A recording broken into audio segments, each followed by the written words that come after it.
Hello दोस्तों, तो बाकी हानमा के इस एपिसोड में पिक्कल से लड़ने के बाद बाकी का एमआरआई स्कैन होता है। डॉक्टर से बताते हैं कि आपको अपना टेस्ट पहले ही करवाना चाहिए था, आपकी बॉडी काफी बुरी तरीके से घायल है। इसके बाद बाकी वहाँ से चला जाता है। स्कैन में डॉक्टर को कुछ अजीब सी चीज दिखती है। उसका दिमाग, उस बाकी के दिमाग की बनावट शैतान जैसी थी। उसमें बहुत सारे फॉल्ट्स थे। भला किसी का दिमाग ऐसा कैसे हो सकता है? इस सोच में वो डॉक्टर पड़ गया। ये दुनिया का सबसे ताकतवर टीनेज बाकी का दिमाग था। पार्क में बहुत सारे चूहे भाग रहे थे, जिसका कारण बाकी था। बाकी अपने फ्रेंड के साथ स्कूल जा रहा होता है। फिर बाकी को स्ट्रीट में कुछ गुंडों ने पकड़ लिया था और उसका बटुआ मांग रहे थे और उसे चाकू भी दिखा रहे थे, लेकिन शायद वो ये नहीं जानते थे कि वो किसके सामने खड़े हैं। तभी वहाँ पर टिरुगावा पहुँचते हैं। वो उन्हें रोक देता है। कहते हैं अगर मैं यहाँ पर 1 मिनट भी लेट होता तो किसी न किसी का सर फूट जाता। गुंडे वहाँ से चले जाते हैं। बाकी और टिरुगावा कैफे में बैठकर आपस में बातें कर रहे होते हैं। जल्द ही दुनिया के सबसे ताकतवर इंसान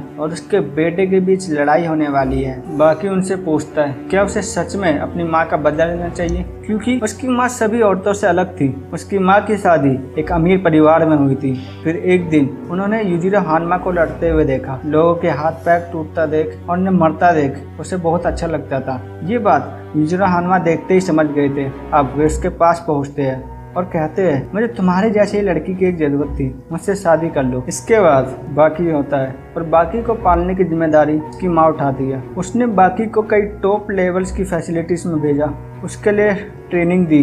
वो सब ये युजिरो हानमा के लिए कर रही होती है। वो बाकी को उससे लड़ने के लिए तैयार कर रही होती है। इसके लिए वो उसे दुनिया की सबसे बेहतरीन ट्रेनिंग भी दिलवाती है, उसे बेस्ट फाइटर बनाती है। क्योंकि अगर बाकी युजिरो हानमा को टक्कर नहीं दे पाता तो युजिरो हानमा बाकी की माँ को छोड़ देंगे। इस बात पर वो बाकी को कमजोर बोलती है और कहती है तुम्हारी वजह से युजिरो हानमा मुझे प्यार नहीं करते, तुम इतने कमजोर क्यों हो? इसके बाद बाकी के उसके पिता के साथ लड़ाई होती है, लेकिन वो हार जाता है। उसको बचाने के लिए उसकी माँ युजिरो हानमा से जा भिड़ती है। इसके बाद युजिरो हानमा उसे इतनी जोर से गले लगाते हैं कि उसकी वही मौत हो जाती है। बाकी कहता है कि उसे बचाने के लिए उसकी माँ ने अपने आप को सैक्रिफाइस कर दिया और उसने अपनी माँ से वादा किया कि वो इस दुनिया का सबसे ताकतवर इंसान बनेगा और अपने पिता युजिरो हानमा से उनका बदला लेगा। अपने बाप से लड़ने के मकसद से और उन्हें हराने के मकसद से वो बचपन से बहुत कड़ी ट्रेनिंग करता आ रहा है। युजिरो हानमा से लड़ने के लिए उसने कई बड़े बड़े फाइटर से भी लड़ाई की। युजिरो हानमा से लड़ना ही और उन्हें हराना ही उसके जीवन का एकमात्र मकसद था।